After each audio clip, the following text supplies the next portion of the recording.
Assalamualaikum warahmatullahi wabarakatuh.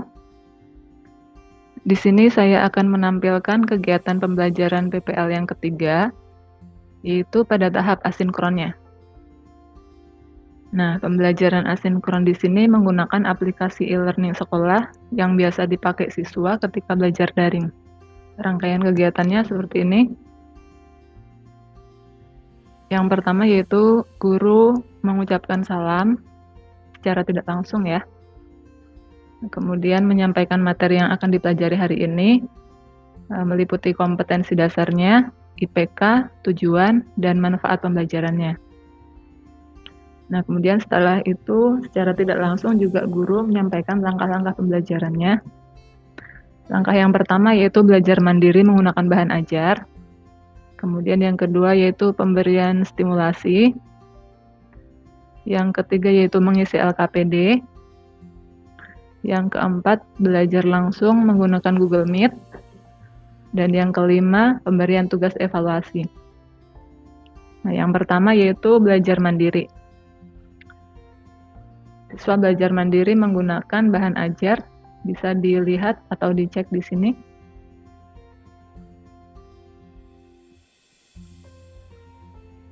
Kemudian kegiatan yang kedua yaitu pemberian stimulasi menggunakan suatu permasalahan. Nah, di sini siswa diminta untuk menuliskan pendapatnya mengenai solusi dari permasalahan yang dituliskan tadi. Nah, kemudian kegiatan yang ketiga yaitu pengisian LKPD. LKPD-nya bisa dilihat di sini.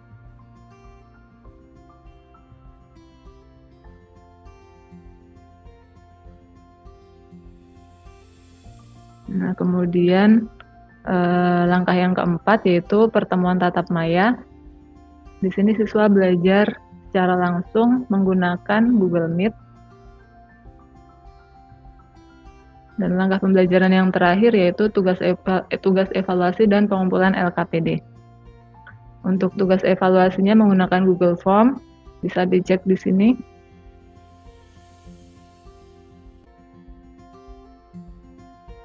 Soalnya seperti ini, hanya ada satu soal dan merupakan soal isian singkat. Kemudian untuk pengumpulan LKPD-nya juga menggunakan Google Form. Bisa dicek juga di sini. Nah, ini merupakan kolom untuk mengunggah LKPD-nya. Mungkin itu saja yang bisa saya sampaikan. Terima kasih. Assalamualaikum warahmatullahi wabarakatuh.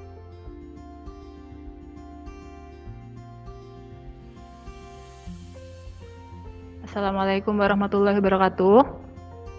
Waalaikumsalam warahmatullahi wabarakatuh. Oke. Baik, anak-anak, karena sudah banyak yang hadir, jadi kita mulai ya pembelajaran hari ini. Oke, gimana kabarnya? Sehat ya semuanya ya? Ya, Bu. Mudah-mudahan ya. Mudah-mudahan kita semua selalu dalam lindungannya ya. Jangan lupa daerah kita ini sudah masuk zona merah. Banyak rekan-rekan yang sudah terkena COVID. Nah, frekuensi suara sirine ambulan juga semakin sering ya. Nah, jadi kita harus memperketat protokol kesehatan, selalu pakai masker, cuci tangan, dan hindari kerumunan. Mudah-mudahan pandemik ini segera berlalu ya. Amin.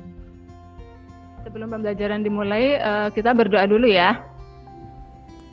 Coba Indra, silahkan dibuka Indra.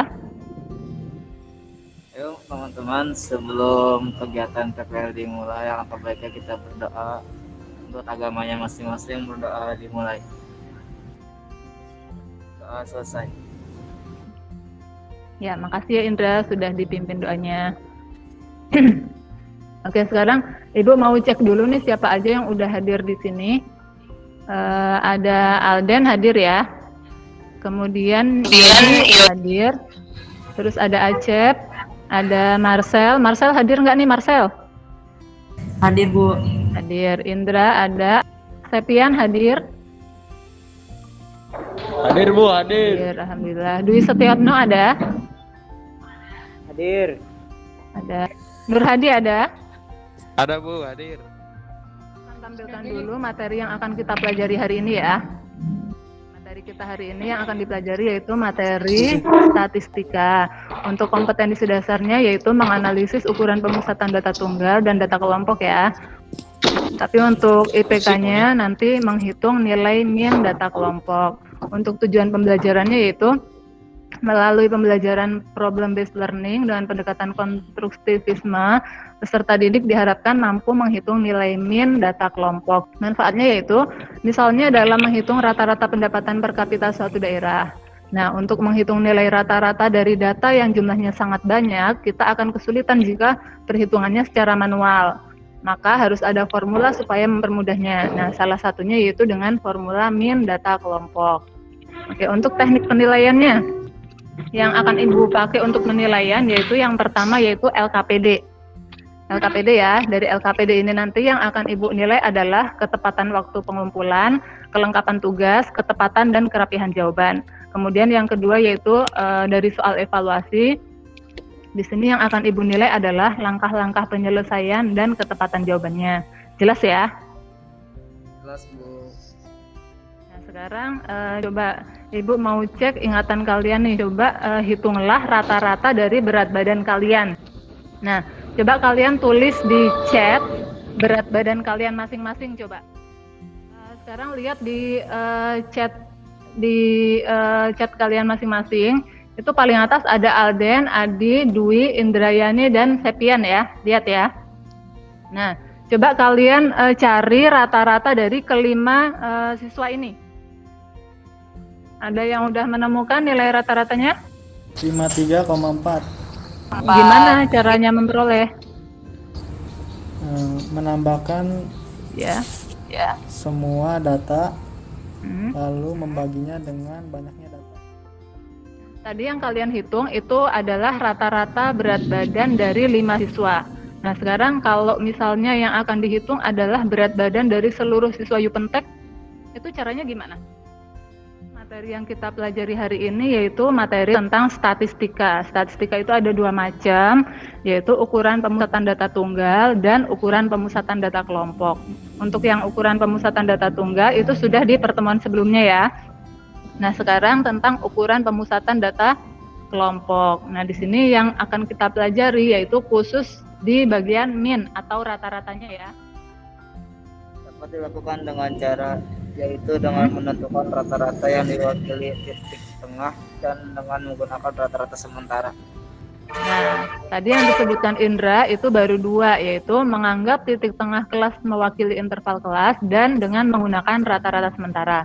Nah, sebenarnya ada satu lagi cara yaitu dengan cara coding. Mungkin untuk anak RPL ini lebih kenal dengan istilah coding ya. Oke, kita pakai contoh ya biar lebih jelas ya. Misalnya ada kasus nih, tentukan nilai min dari data ulangan harian siswa kelas 11 SMA Negeri 1 Seyegan berikut pada mata pelajaran matematika. Nah, misalnya ada datanya seperti ini nih. Nilai ulangannya itu antara 30 sampai 95. Ini terbagi menjadi berapa kelas? 6 Bu, 6. Ada 6. Kelas pertama rentangnya berapa sampai berapa? Rentangnya Rentang kelas 10 ya, pertama, rentang kelas pertama itu kelas yang paling atas ya, 30 sampai 40. Kemudian rentang yang kedua antara berapa sampai berapa? 41 sampai kelas 1. Oke, dan seterusnya sampai kelas ke-6 ya. Nah, sekarang coba Ibu mau minta kalian salah satu untuk mempresentasikan hasil LKPD-nya. Siapa nih kira-kira yang bersedia? Saya Bu. Dengan menentukan rumus Mayan data tunggal, hitunglah nilai Mayan rata-ratanya. Rata-rata sama dengan sigma jumlah sigma XI dibagi sigma F. Sigma XI-nya hasilnya 1316 dibagi sigma F-nya itu 20 sama dengan 65,8. Ya. Terus kegiatan yang kedua, pengompokan data. Rentang nilai dari 46 sampai 55, frekuensinya 3. Nilai tengahnya 50,5. Terus habis itu FI dikali FI-nya hasilnya 151,5. Lanjut, kegiatan ketiga. Menentukan rumus rata-rata data pengelompokan.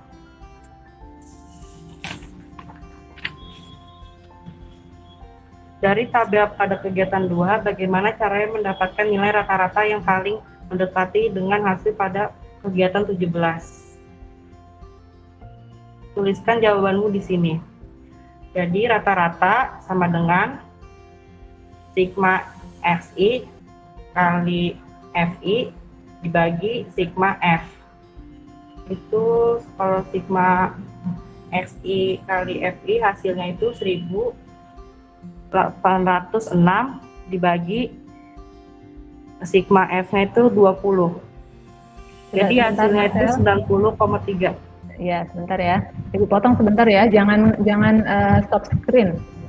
Coba yang lain juga diperhatikan ya, nanti dikoreksi bareng-bareng jawaban dari Marcel ini sudah benar atau belum ya. Bedanya di mana, Nur Hadi? Bedanya di nilai tengahnya sama di frekuensi kali nilai tengahnya. Yang pertama 50,5, yang kedua 60,5, yang ketiga 70,5, yang keempat 80,5. Ya, jadi kalau dilihat dibandingkan antara mencari rata-rata data tunggal dengan mencari rata-rata data kelompok itu seharusnya mendekati nilainya karena data yang dipakai itu sama. Kalau punya Marcel ini kan bedanya terlalu jauh ya. Yang data kelompok itu hasilnya 65,8, tapi untuk perhitungan menggunakan data kelompok di sini berapa? 90,3 ya? 0,3 ya. Jadi bedanya itu terlalu jauh gitu ya. Gitu ya Marcel ya. Ya, Bu. Jadi sebelum kita akhiri pembelajaran, Ibu mau tanya dulu nih, apa yang sudah kita pelajari hari ini? menemukan nilai rata-rata data tunggal. Oke, menentukan Menentukan nilai rata-rata data tunggal dan kelompok. Dan mengelompokkan data. Jadi yang kita pelajari hari ini itu materi tentang gimana caranya menentukan nilai rata-rata dari data yang dikelompokkan ya. Oke, dari materi tersebut ada yang belum kalian pahami? Ada nggak? Paham, Bu. Udah paham. Yang lain? Alhamdulillah paham. Paham. Alden sudah paham? Alhamdulillah paham, Bu. Nanti kalian buka siup lagi. Nah, di bagian terakhir itu ada tugas. Nah, di sana nanti ada 2 link yang harus kalian buka. Link yang pertama adalah soal evaluasi. Kalian kerjakan soal yang ada di link Google Form tersebut. Nah, soalnya ada 1 bentuknya yaitu isian singkat. Terus kalian kerjakan sesuai petunjuk ya. Di sana nanti ada petunjuknya. Paham ya? Link yang kedua adalah link Google Form untuk mengumpulkan LKPD. Nah, jadi nanti kalian foto LKPD-nya kalian masing-masing dari halaman 1 sampai halaman 4. Kemudian di foto yang rapi ya, jangan miring-miring. Terus kalian unggah ke link yang kedua tadi. Paham ya?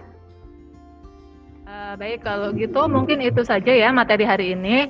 Untuk pertemuan selanjutnya kita akan belajar mengenai cara menemukan nilai median dan modus data kelompok. Nah, itu tolong dipersiapkan. Baik, kita akhiri pembelajaran hari ini ya. Mari kita bersama-sama membaca hamdalah, mudah-mudahan ilmunya bermanfaat. Alhamdulillahirobbilalamin. Ibu akhiri, assalamualaikum warahmatullahi wabarakatuh. Waalaikumsalam warahmatullahi wabarakatuh.